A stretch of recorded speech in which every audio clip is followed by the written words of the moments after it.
Hi guys, welcome back to my new video. और इस video के अंदर आज मैं आपको एल्बर्ट आइंस्टाइन के 8th wonder of the world के बारे में बताने वाला हूं। 8th wonder of the world है एल्बर्ट आइंस्टाइन के हिसाब से कंपाउंड इंटरेस्ट। एल्बर्ट आइंस्टाइन बोलते हैं कंपाउंड इंटरेस्ट जो है वो एक मैजिक है।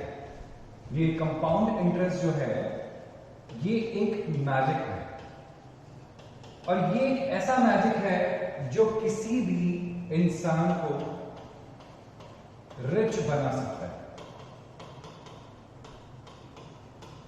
मतलब अमीर इंसान अमीर क्यों होता है? अमीर इंसान अमीर इसलिए होता है क्योंकि उसने कंपाउंड इंटरेस्ट के मैजिक को समझ लिया है।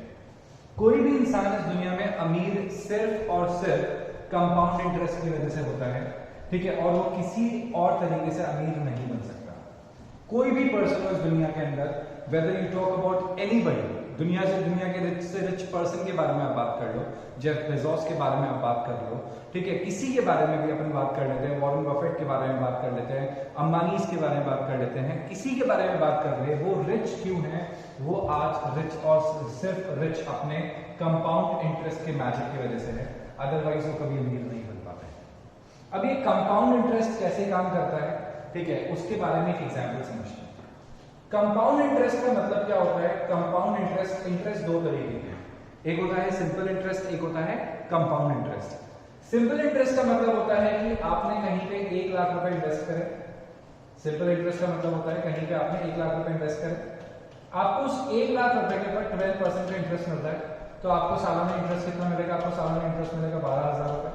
ये 12,000 रुपए लिए आपने और आपने क्या कर दिया? स्पेंड कर दिया।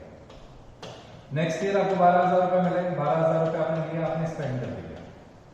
नेक्स्ट ईयर 12,000 रुपए मिले, 12,000 रुपए आपने लिया, आपने स्पेंड कर दिया। तो आपका जो 1 लाख रुपया था वो 1 लाख का 1 लाख ही रहेगा। आपका जो 1 लाख रुपए है वो सेम रहेगा हर साल।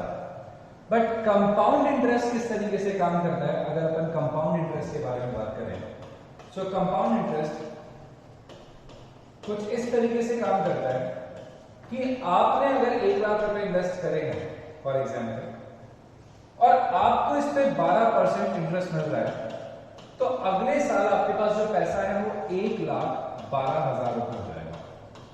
अगले साल जो पैसा है आपके पास वो 1,12,000 रुपए हो जाएगा। नेक्स्ट ईयर आपका जो पैसा इन्वेस्ट होगा वो 1 लाख रुपए नहीं होगा, वो आपका 1,12,000 रुपए इन्वेस्ट होगा। सो नेक्स्ट ईयर आपको जो रिटर्न मिलेगा वो 1,12,000 पे 12% मिलेगा। उसके अगले साल आपको मिलेगा 1,12,000 प्लस 12% प्लस 12%। तो इसे कहते हैं कंपाउंडिंग। अब कंपाउंडिंग का मैजिक समझते अपन एक एग्जांपल के थ्रू, कि अगर मैंने फॉर एग्जांपल 1 लाख रुपए इन्वेस्ट करे, कितने इन्वेस्ट करे? सिर्फ 1 लाख रुपए इन्वेस्ट करे, जिसपे मुझे सालाना ब्याज मिल रहा है 12% पर एनम का, 12% पर एनम का मुझे इंटरेस्ट मिल रहा है। और अगर मैं इसे कंपाउंड करता हूं नेक्स्ट 20 ईयर्स के लिए, तो मुझे कुल मिला के कितना रिटर्न मिलेगा? अगर मैं फॉर एग्जांपल सिंपल इंटरेस्ट कमाता हूं, क्या कमाता हूं? सिंपल इंटरेस्ट कमाता हूं, तो सिंपल इंटरेस्ट में मुझे 1 लाख रुपए का 12% ब्याज मिल रहा है, दैट मींस 12,000 रुपए मुझे साल के मिल रहे हैं। अब 12,000 रुपए इंटू 20 साल के लिए अगर मुझे मिलते हैं, 20 साल के लिए मैंने पैसा इन्वेस्ट करा है, तो 12,000 इंटू अगर 20 साल के लिए मुझे मिलते हैं तो मुझे मिलेंगे 2,40,000 रुपए। मतलब 1 लाख रुपए मैंने इन्वेस्ट करके 2,40,000 रुपए कमा लिए। ये तो है अगर मैं सिर्फ सिंपल इंटरेस्ट कमाता हूं।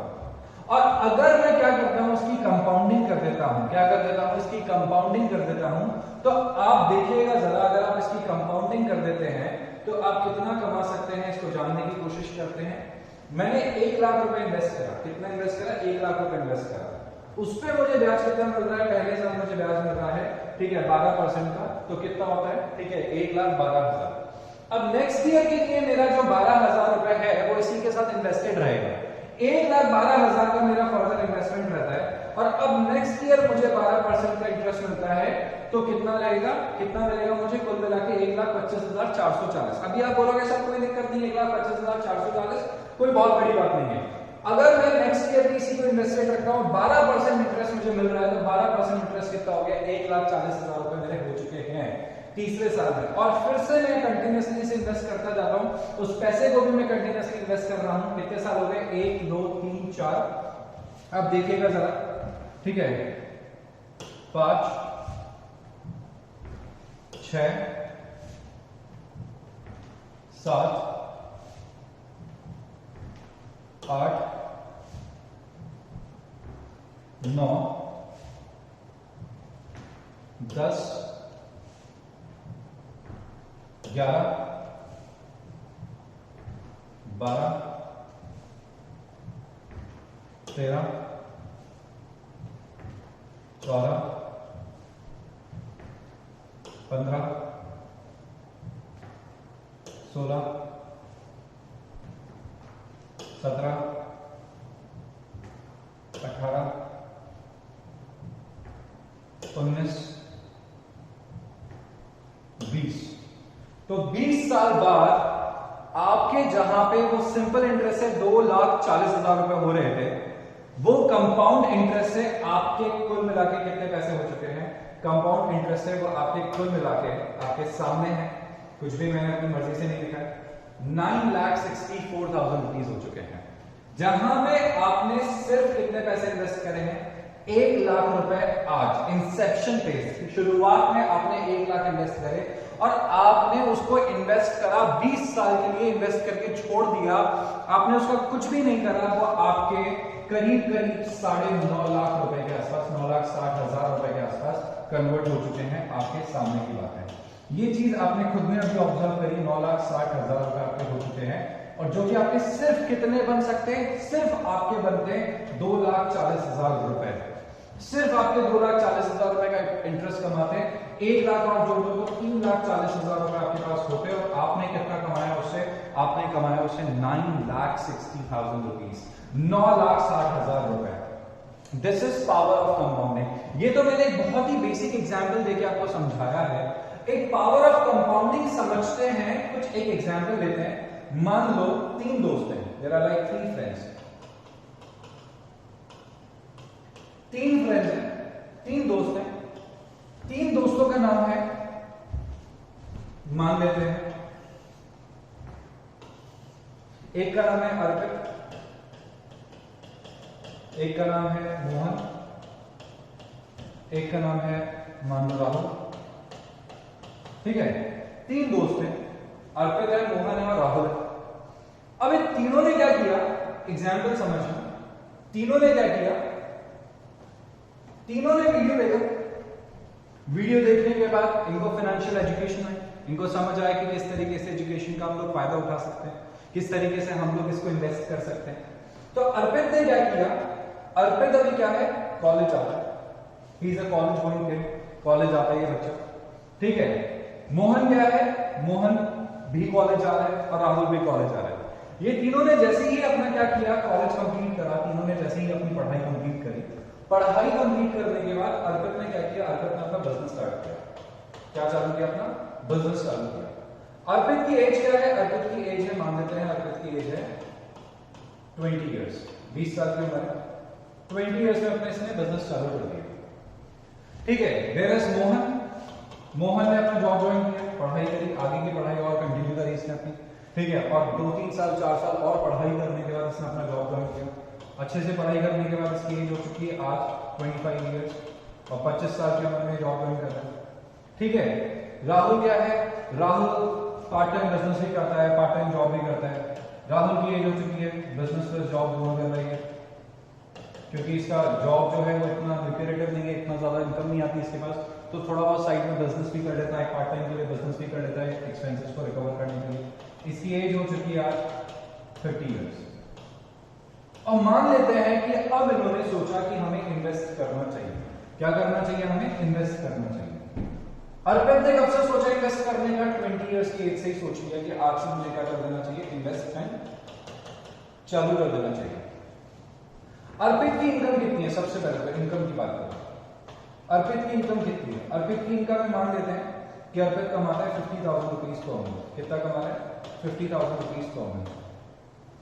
अर्पित 25,000 रुपए पर मंथ कमा रहा है। अर्पित की एज से 20 साल है, 20 इयर्स की एज है, ज्यादा एज नहीं है इसकी, 50,000 रुपए महीने का कमा रहा है, ठीक है, कितना भी देखो कितना भी कमा सकता है, 50,000 40,000 कुछ भी अज्यूम कर सकते हैं अपन यहाँ पे। मैंने यहाँ पे अज्यूम करा 50,000 हर महीने कमा रहा है, कितना कमा रहा है, 50,000 हर महीने कमा रहा है। इसकी इनकम है 50,000। देखो भाई सीधी सी बात है, ये जो वंडर ऑफ 8 लॉ जो है, 8 लॉ का वंडर तभी आपके ऊपर काम करेगा जब आपके पास इनकम होगी। अगर आप इनकम नहीं कमाते तो सबसे पहले कमाना चालू करो, क्योंकि कमाने के बाद ये लॉ आपके ऊपर काम हो सकता है। जब आप सेविंग्स करोगे तो ही आपके ऊपर ये लॉ काम करेगा, अदरवाइज ये लॉ आपके ऊपर कभी भी काम नहीं करेगा। तो मान लीजिए 50,000 रुपए महीने का कमाते हैं, 20 साल की उम्र है, ज्यादा इसके खर्चे नहीं है, एक्सपेंसेस ज्यादा नहीं है, तो इसने सेविंग्स करना चालू किया। कितना सेव करना चालू किया, मान लेते हैं कि ये सेविंग्स कर रहा है 20,000 पाउंड की, 20,000 पाउंड की सेविंग्स करना चालू कर रहा है। 30,000 से अपने खर्चे उठाता है, ठीक है, बिजनेस को एक्सपैंड करने की कोशिश कर रहा है। धीरे धीरे मैं मान के चलता हूं कि ये नेक्स्ट 60 ईयर्स तक इन लोग का टारगेट है कि हमें 60 साल तक काम करना है, 60 साल के बाद हम लोग काम नहीं करेंगे, दुनिया घूमने जाएंगे। ये तीनों का टारगेट है, तीनों दोस्तों का टारगेट है, तीनों ने अपनी अपनी अलग अलग लाइफ, ठीक है, सेलेक्ट कर लिया। ये भी बोल रहा है कि मैं 60 ईयर्स के बाद काम करना बंद कर दूंगा, ये भी बोल रहा है मैं 60 ईयर्स से काम करूंगा, उसके बाद दुनिया साथ में घूमेंगे। अब हुआ ये कि इसने सेविंग्स करना चालू कर दिया 20,000 पर मंथ से, 20,000 पर मंथ की सेविंग्स करना चालू कर दिया। 30,000 रुपए से ये अपने क्या करता है, अपने खर्चे उठाता है, 30,000 रुपए में से थोड़ा बहुत पैसा और सेव करता है, बिजनेस पे रीइन्वेस्ट करता है। बट अभी मैं अज्यूम कर रहा हूं कि ये 30,000 रुपए नहीं कमा रहा है, ये 50,000 ही कमा रहा है और आने वाले टाइम में भी 20,000 ही सेव कर रहा है। तो अगले 40 साल तक ये यही कमाने वाला है और यही सेविंग्स करने वाला है, एक अजम्पशन लेके चलते हैं। हालांकि ऐसा होता नहीं है, बिजनेस के अंदर साथ में ग्रोथ भी आती है, ग्रोथ आती है तो धीरे धीरे सेविंग्स आपकी और बढ़ भी सकती है। हमेशा आपको कोशिश करनी चाहिए कि आपकी जो बेसिक इनकम का सोर्स है वो और ज्यादा ग्रो करता रहे, ताकि आप इन्वेस्टमेंट्स को बढ़ाते जाओ। तो इसने क्या सोचा कि मैं 20,000 पर मंथ इन्वेस्ट करना चालू कर देता हूं। क्या करना चालू कर देता हूं, इन्वेस्ट करना चालू कर देता हूं। मोहन जो जॉब कर रहा है, 25 साल अच्छे से पढ़ाई करी इसने, इसकी इनकम कितनी है, इसकी इनकम है आज की डेट में 1 लाख रुपए। कितनी, 1 लाख रुपए। अभी 1 लाख रुपए अच्छी खासी जॉब कर रहे हैं, 1 लाख रुपए कमा रहे हैं। 1 लाख रुपए इसने कमा के सोचा कि मैं सेविंग्स करूंगा, कितनी, मैं सेविंग्स करूंगा 40,000 पर मंथ। कितनी, 40,000 पर मंथ। अब इसकी शादी हो चुकी है, 40,000 रुपए पर मंथ ये सेव करने चालू कर चुका है इसने। 40,000 पर मंथ इसने सेव कर लिया, क्योंकि 60,000 के इसके बाकी जो खर्चे होते हैं, जैसे कि ईएमआई वगैरह होती है, घर की ईएमआई होती है, ये सब चली जाती है। देखो कभी भी अगर आपको ग्रो करना है तो हमेशा अपनी लायबिलिटीज को कम से कम रखने की कोशिश करो, एसेट को ज्यादा से ज्यादा बढ़ाने की कोशिश करो। आपकी गाड़ी, ठीक है, आपके मोबाइल फोन्स, ये सब आपके लिए एक तरीके से जरूरी नहीं है कि एसेट के जैसे काम करें, आपके लिए लायबिलिटी के जैसे काम करते हैं, आपके लिए स्वीट एक्सपेंसेस है जो आपको अमीर बनाते नहीं है, सिर्फ अमीर बनना, एक तरीके से अमीरी दिखाते हैं आपकी। जो पुअर मेंटालिटी वाले लोग होते हैं वो हमेशा ऐसे ही सोचते हैं। इसके बारे में मैं आगे डिस्कस करूंगा वीडियो के अंदर। अभी देखते हैं अपन इसकी इनकम कितनी है, 1 लाख रुपए, अभी कितना सेव करना चालू कर चुके हैं, 40,000 रुपए पर मंथ। मानते हैं अपन इसके बारे में, राहुल के बारे में बात करता है, बिजनेस भी करता है, जॉब भी करता है। तो राहुल की इनकम कितनी है, राहुल की इनकम है, मान लेते हैं राहुल कमाता है 80,000, सब में कितना, 80,000 रुपीज पर मंथ कमाते हैं।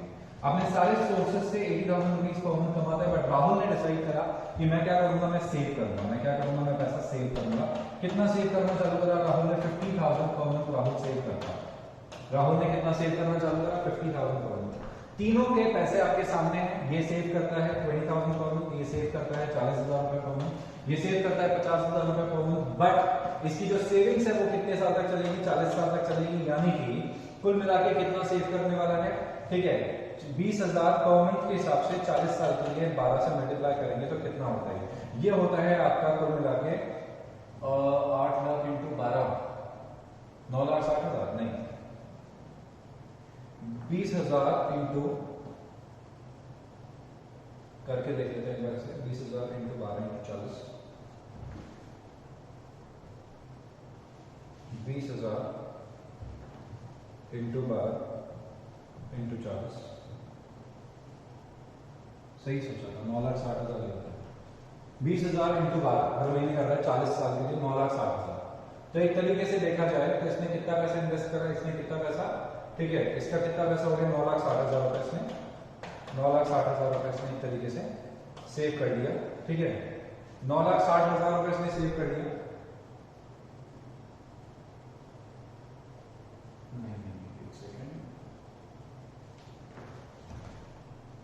96 लाख, सॉरी 96 लाख इसने सेव कर लिया। तो अच्छा खासा अमाउंट इसका सेव हो चुका है, देखेंगे यहाँ पे 96 लाख इसने सेव कर लिया। तो अपने को लग रहा है कि हाँ ठीक है, अच्छा अमाउंट इसने सेव कर लिया। 96 लाख रुपीस इसने सेव कर लिए हैं। 96 लाख रुपीस इसने सेव कर लिए, तो हमें लग रहा है कि यहाँ काफी अच्छा अमाउंट इसने सेव कर लिया। इसकी बात करते हैं जो 40,000 रुपए पर मंथ सेव कर रहा है, 40,000 मल्टीप्लाइड बाय नेक्स्ट कितने सालों के लिए सेव करने वाला है, 25 साल हो गए इसको, ठीक है। 25 साल के बाद कितने साल बच जाएंगे इसके पास, 35 साल, 35 ईयर्स के लिए सेव करने वाला है। 12 महीने के हिसाब से सेव करता है, मतलब 12 महीने सालाना। तो 40,000 इंटू 12 इंटू 35, 40,000 इंटू 12 इंटू 35 करेंगे तो कितना आएगा, ये आएगा आपका 40,000 इंटू 12 इंटू 35, तो इसका हो गया करीब करीब 1 करोड़ 68 लाख, 1 करोड़ 68 लाख इसने सेव कर लिया। इसने कितना सेव कर लिया, 1 करोड़ 68 लाख इसने सेव कर लिया। काफी अच्छा अमाउंट सेव कर लिया, देख सकते हो काफी अच्छा अमाउंट इसने सेव कर लिया। और ये 50,000 हर महीने सेव कर रहा है। 50,000 कितने टाइम के लिए सेव करेगा, ये 50,000 सेव करेगा, ठीक है, क्योंकि ये 30 साल का हो गया, तो अगले 30 सालों के लिए सेव करेगा, अगले 30 सालों के लिए सेव करेगा 12 महीने के हिसाब से। 50,000 इंटू 30 इंटू 12, 50,000 इंटू 30 इंटू 12, तो 50,000 इंटू 30 इंटू 12 कितना होगा देखेंगे जरा। तो ये हो गया अपना 50,000 इंटू 30 इंटू 12, एक कुल मिला के सेव करता है 1 करोड़ 80 लाख रुपए। कितना सेव कर लिया इसने, 1 करोड़ 80 लाख रुपए सेव कर लिया। तो इसने सेव कर लिया 1 करोड़ 80 लाख रुपए, जो कि अपने को लग रहा है काफी अच्छा अमाउंट है, ठीक है। 1 करोड़ 80 लाख रुपए इसने सेव कर लिया। अब देखो हुआ क्या होता है, ये तो है टोटल अमाउंट जो इन्होंने सेव किया। अब मैं आपको बताता हूं magic of compounding, magic of compounding. Compounding का मैजिक देखेंगे तो कंपाउंडिंग का मैजिक एक काम करते हैं, कंपाउंडिंग का मैजिक देखने के लिए कंपाउंडिंग के लिए अपने कैलकुलेटर निकाल लेते हैं कंपाउंडिंग का, ठीक है, क्योंकि हर साल में आपको ऐसे ऐड करके नहीं कर सकता। तो compounding calculator, compound interest calculator मैंने निकाला। कंपाउंड इंटरेस्ट कैलकुलेटर निकाल लेते हैं, किसका निकाल लेते हैं, कंपाउंड इंटरेस्ट कैलकुलेटर जो पहला है उसी का निकाल लेते हैं, ठीक है, investor.gov.in का। कंपाउंडिंग अपन ने निकाल लिया।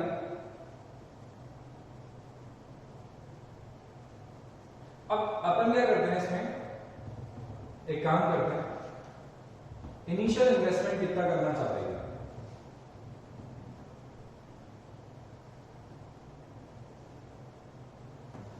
इनिशियल इन्वेस्ट, सबसे पहले अपन बात करते हैं किसके बारे में, इनिशियल इन्वेस्टमेंट के बारे में, कि इनिशियल इन्वेस्टमेंट कितना इसके पास, मान लो 20,000 रुपए का इन्वेस्टमेंट करना चाहता है, कितना, 20,000।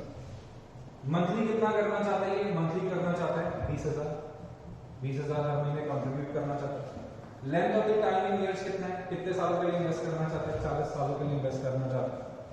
इंटरेस्ट रेट कितना कमाएगा, अब इंटरेस्ट रेट अपन अज्यूम करते हैं कि देखो यार कोई भी पर्सन इन्वेस्ट करता है, जैसे आप शेयर मार्केट में भी इन्वेस्ट करते हो, म्यूचुअल फंड में भी इन्वेस्ट करते हो, तो over a period of time आपको हर साल करीब करीब 20-25% का रिटर्न मिल जाता है।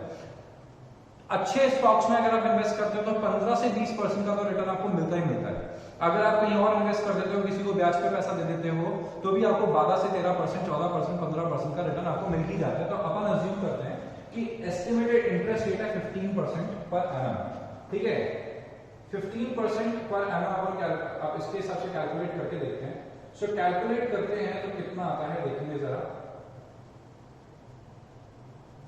कैलकुलेट करा तो देखिए कितना आया, 4 करोड़ 32 लाख 33,000, नहीं 43 करोड़, सॉरी 43 करोड़ 40 साल के हो गए, 43 करोड़ 23,38,944 रुपीस, 43 करोड़ रुपीस, कितना, 43 करोड़ रुपीस, मतलब 96 लाख के 40 साल में 43 करोड़ रुपीस बन चुके हैं।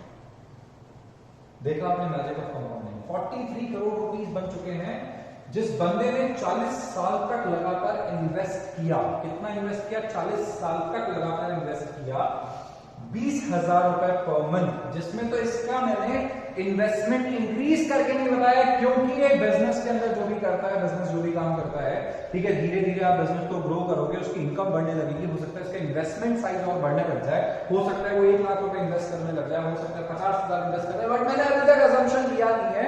मैंने अजम्पशन ये लिया है कि वो सिर्फ कितना इन्वेस्ट करता है, वही सेम अमाउंट जो इंसेप्शन से आपसे उसने चालू किया, आगे तक वही अमाउंट रखना चाहता है।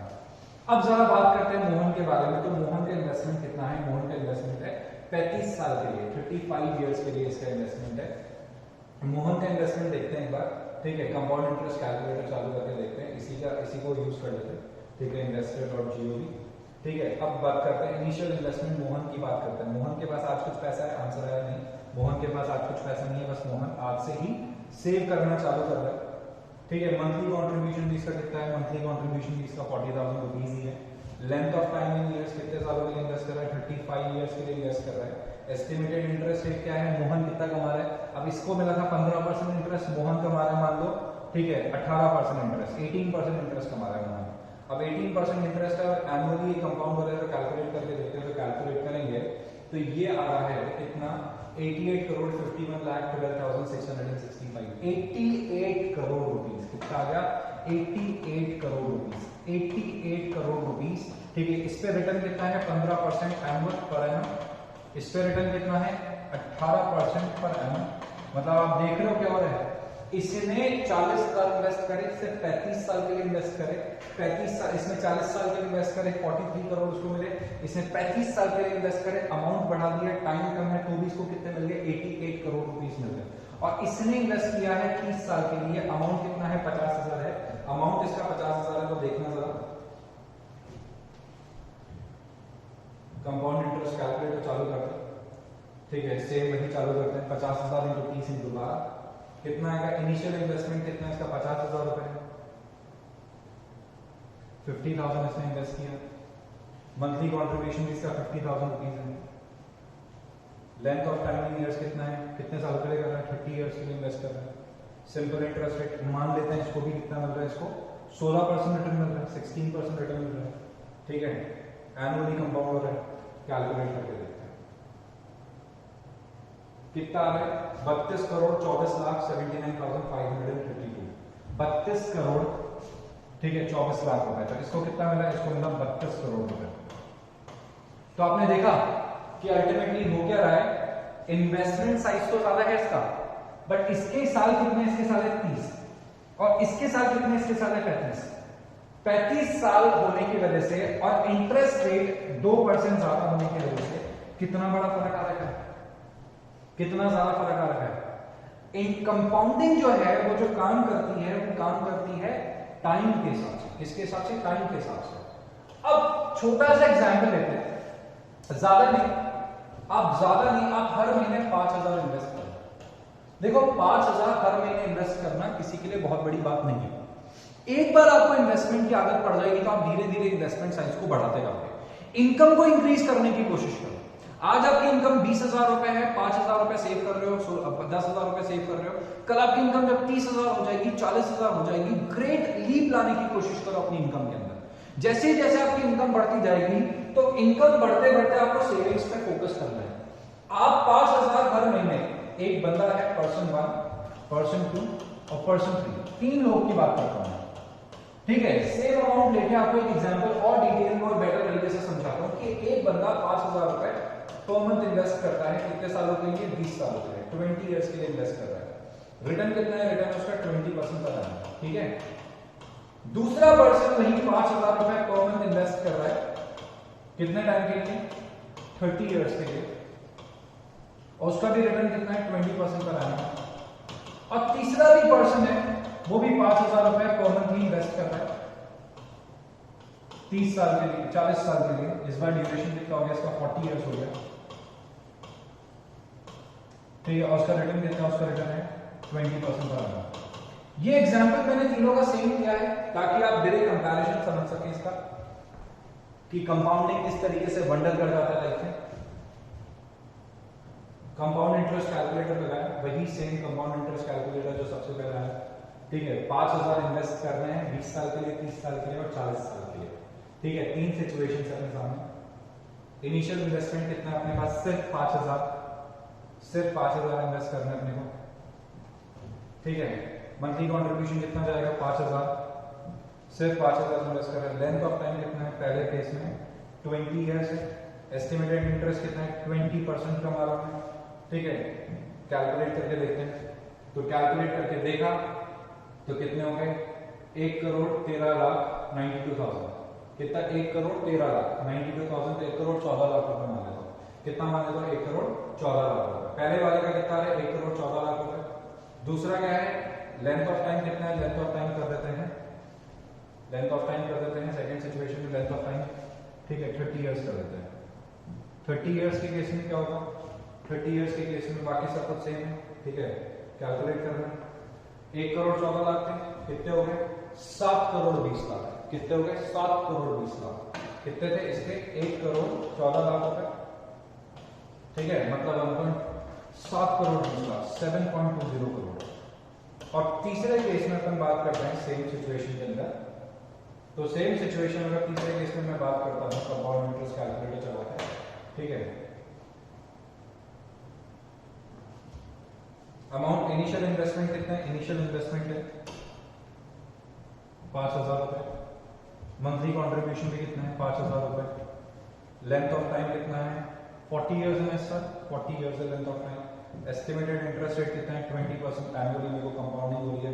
इंटरेस्ट रेट वेरिएंस कुछ नहीं है, कोई चेंज नहीं हो रहा है इंटरेस्ट रेट। अपन कैलकुलेट कर लेते हैं इसे, कैलकुलेट करके देखेंगे तो वही पैसा आपका 44 करोड़ 79,80,000 हो चुका है। 44 करोड़, 44 करोड़ मतलब 10 साल और कितना बड़ा वंडर हो गया। जो भी कंपाउंड इंटरेस्ट होता है ना, वो समय के हिसाब से, टाइम के हिसाब से काम करता है। कंपाउंड इंटरेस्ट का वंडर कभी भी 1 साल 2 साल में नहीं होता, लेंथ ऑफ टाइम के हिसाब से होता है। कोई भी इंसान जो अमीर बनता है वो अपने इन्वेस्टमेंट की वजह से बनता है, कभी भी इनकम की वजह से नहीं बनता। हो सकता है कि अगर फर्स्ट पर्सन जो है कितना भी कमाता हो, सेकंड कितना भी कमाता हो, थर्ड कितना भी कमाता हो, अमीर वो जो इंसान बनेगा ना लॉन्ग पीरियड में, वो कभी भी अपनी रेगुलर नेचर की इनकम से नहीं, ठीक है, लॉन्ग टर्म इन्वेस्टमेंट से बनेगा। कि आपके इन्वेस्टमेंट कितने ज्यादा थे, तभी तो कहते हैं कि जो रिच मेंटालिटी वाले लोग होते हैं, जो रिच लोग होते हैं, वो इन्वेस्टमेंट पे फोकस करते हैं। किस पे फोकस करते हैं, इन्वेस्टमेंट पे। इन्वेस्टमेंट्स को कहते हैं ये लोग एसेट्स, इन्वेस्टमेंट्स को कहते हैं एसेट्स। इन्वेस्टमेंट का मतलब कोई भी ऐसी चीज जिससे आप कमा रहे हो वो आपकी एसेट है।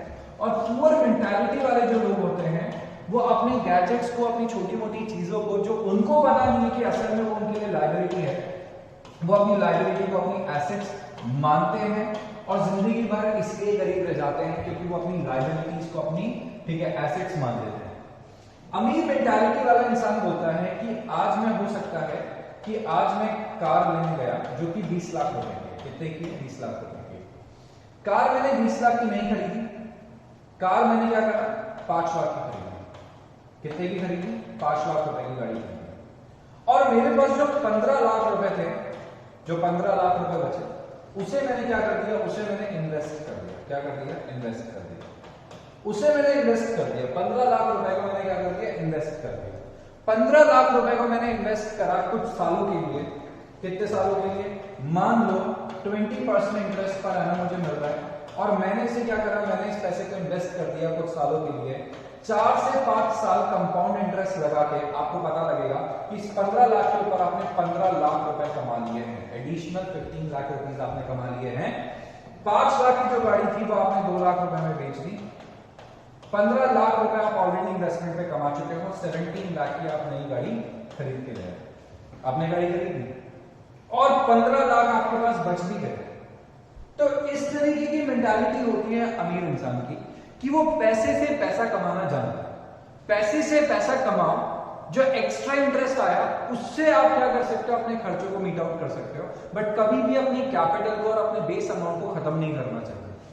पुअर मेंटालिटी वाला इंसान क्या करता है, अगर उसने कमाया 20 लाख, ठीक है, 20 लाख कमा के वो क्या करेगा, कार लेके आ जाएगा। और कार लाने के बाद क्या, कार लाने के बाद अब कार की ईएमआई जा रही है, कार के मेंटेनेंस के एक्सपेंसेस, पेट्रोल के एक्सपेंसेस, कार का इंश्योरेंस, ये सब कराते कराते उसको पता भी नहीं चलेगा कि वो कब 20 लाख के 35 लाख 40 लाख रुपए खर्च कर देगा। तो ये नहीं कहना कि यार कभी भी आप लग्जरी छोड़ के या इस तरीके की चीजें छोड़ के हमेशा सिर्फ इन्वेस्टमेंट करने पे फोकस करो, बट इन्वेस्टमेंट करने पे फोकस करो। अपनी इनकम के एक पोर्शन को, मैक्सिमम जितना भी मैक्सिमम पोर्शन हो सकता है, ठीक है, आप उसे अलग रखो और उसे सिर्फ कैश में सेव मत करो। कैश घर में रख के सेव नहीं होगा। आपने घर में कैश रख रखा है, आप कचरा है वो पैसा।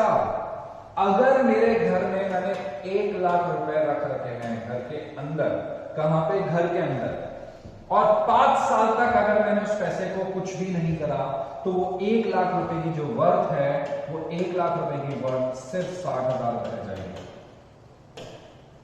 क्योंकि समय के हिसाब से पैसे की कीमत खत्म होती है, कम होती है। 1 लाख रुपए जो है वो 1 लाख रुपए ही रहेंगे, मगर चीजें एक्सपेंसिव हो जाएगी, इन्फ्लेशन की वजह से हर चीज एक्सपेंसिव हो जाएगी। तो उस टाइम पे 5 साल पहले जो मैं 1 लाख रुपए से क्या कर सकता था, जो सामान परचेज कर सकता था, इन्वेस्टमेंट कर सकता था, कुछ भी कर सकता था, आज उसमें मुझे सिर्फ 60,000 की वर्थ मिलेगी। अगर मैंने 1 साल, अगर मैंने आज के टाइम पे 1 लाख रुपए का गोल्ड खरीदा होगा फॉर एग्जाम्पल, और जिस टाइम पे गोल्ड का भाव कितना चल रहा था, 35,000 रुपए चल रहा था, 35,000 रुपए, ठीक है, पर 10 ग्राम चल रहा था, मान लो।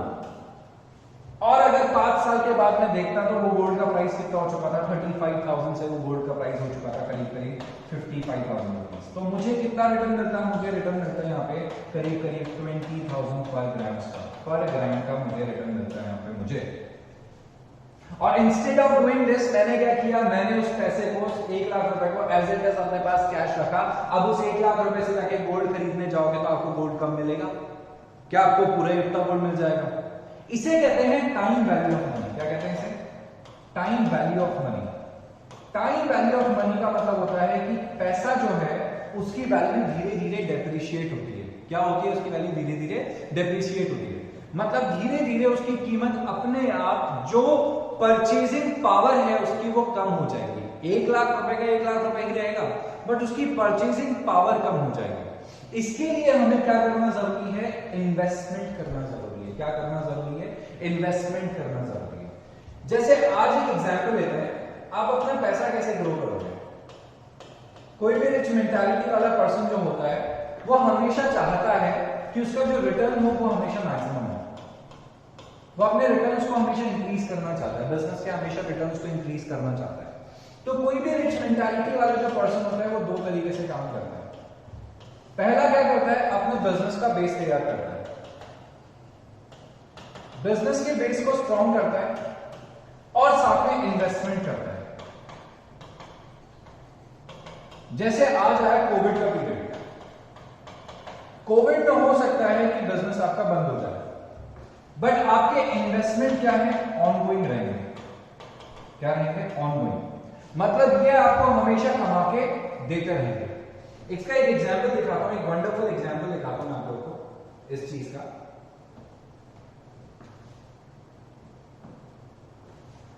जैसे अपन बात करते हैं सेंसेक्स के बारे में, सेंसेक्स निफ्टी आपको पता है, अगर नहीं पता तो मैं एक नया बैच चालू कर रहा हूं शेयर मार्केट के ऊपर, जिसमें मैं पूरा बेसिक्स ऑफ शेयर मार्केट पढ़ाऊंगा। तो ये नया बैच अपन कल से चालू करने का प्लान कर रहे हैं। देखिए, अब मैं बात करता हूं 1 साल की, ठीक है, ज्यादा टाइम की पुरानी नहीं, 1 साल के बारे में अपन बात करते हैं, या मोर अपन 5 साल के बारे में बात करते हैं।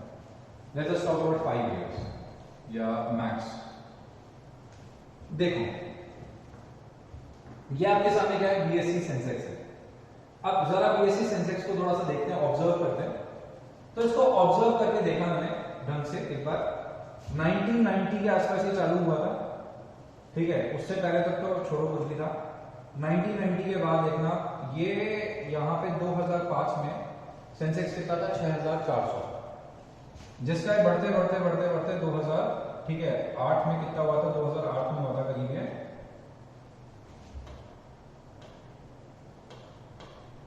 2008 के आसपास क्या हुआ था? 2008 के आसपास ये हुआ था कितना? 18,000। फिर हुआ ग्लोबल क्रैश, ग्लोबल रिसेशन।